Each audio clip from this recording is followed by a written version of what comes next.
கல்யாணத்துக்கு இந்தியா போலாமா, பட் கடவுள் வச்ச ட்விஸ்ட் பொண்ணே நான் தான் அப்படின்னு சொன்னேன்னா, இப்போ மறுபடியும் யூகேக்கு போலாமா, பட் கடவுள் வச்ச ட்விஸ்ட் புருஷனோட போறேன்.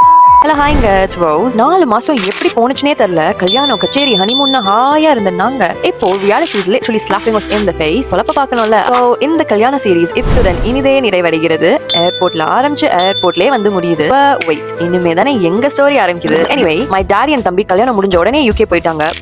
மம்மியை பிடிச்சி வச்சுட்டேன். சோ இப்போ எங்க கூட தான் கிளம்பி இருக்காங்க. எப்போதும் எமிரேட்ஸ் மட்டும் எடுக்கிறேன்னா ஒரு சேஞ்ச்க்கு எத்திஹாத் ஏர்வேஸ் ட்ரை பண்ணேன். என் மம்மி குழந்தையா மாறிய தருணத்தை பார்த்துட்டு கொஞ்சம் ஃபியூல் டேங்க ஃபில் பண்ணிட்டு என் புருஷன் வியூவை ரசிக்க, நான் அவரை ரசிக்கன்னு லைட்டா ரொமான்ஸ் பண்ணிட்டு ஜாலியா வந்துட்டு இருந்தேன். And we finally reach Abu Dhabi airport. செம்ம அழகா இருந்துச்சு. அங்க கனெக்டிங் ஃபிளைட்ல ஏறி சாஞ்சதுதான். ஒன்ஸ் அகைன் டேங்க் ஃபில் பண்ண தான் எந்திரிச்சோம். இவ்வளோ நேரம் ஜாலியா ஒன்னா டிராவல் பண்ணிட்டு இருந்தேன் நாங்க. as soon as we stepped inside the UK, government எங்களை பிரிச்சுட்டாங்க கைஸ். ஜஸ்ட் கிரேன், நான் பிரிட்டிஷ் பாஸ்போர்ட் வச்சிருக்கனால டக்குன்னு ஸ்கேன் பண்ணிட்டு எக்ஸிட் ஆயிடலாம். சோ நான் போயிட்டு 6 சூட்கேஸையும் எடுத்து வச்சுட்டு வெயிட் பண்ணிட்டு இருந்தேன். எப்போதும் பர்மிங்ஹாம் ஏர்போர்ட்க்கு போற நாங்க ஒரு சேஞ்ச்க்கு லண்டன் போனோம். ஆல்மோஸ்ட் 20 வருஷம் நாங்க யூகேல இருந்தோம். ஒரு தடவை கூட கோச்ல போய் பார்த்ததே இல்ல. So for the first time ever we decided to get a coach. அது வேற டெர்மினல்னால ட்ரெயின் எடுத்து போனோம். பாஸ்க்கு இன்னும் இந்த வெதர் பழகல. பாவம் வெயில தேடி தேடி போய் நின்று இருந்தாங்க. ஆல்மோஸ்ட் எப்போதுமே ஃபிளைட்ல தனியா தான் டிராவல் பண்ணுவேன். But this time my favourite headache கூட போன ஃபீலே வேற லெவல். வெயிட், இது எங்களோட ஃபர்ஸ்ட் இன்டர்நேஷனல் டிராவல் இல்லங்க. எதை சொல்றேன்னு இன்ஸ்டா ஸ்டோரிஸை பார்த்தவங்களுக்கு தெரியும். எங்க டோராவின் பயணங்களை இந்த பேஜ்ல கண்டிப்பா ஷேர் பண்ணுவேன். எனிவே,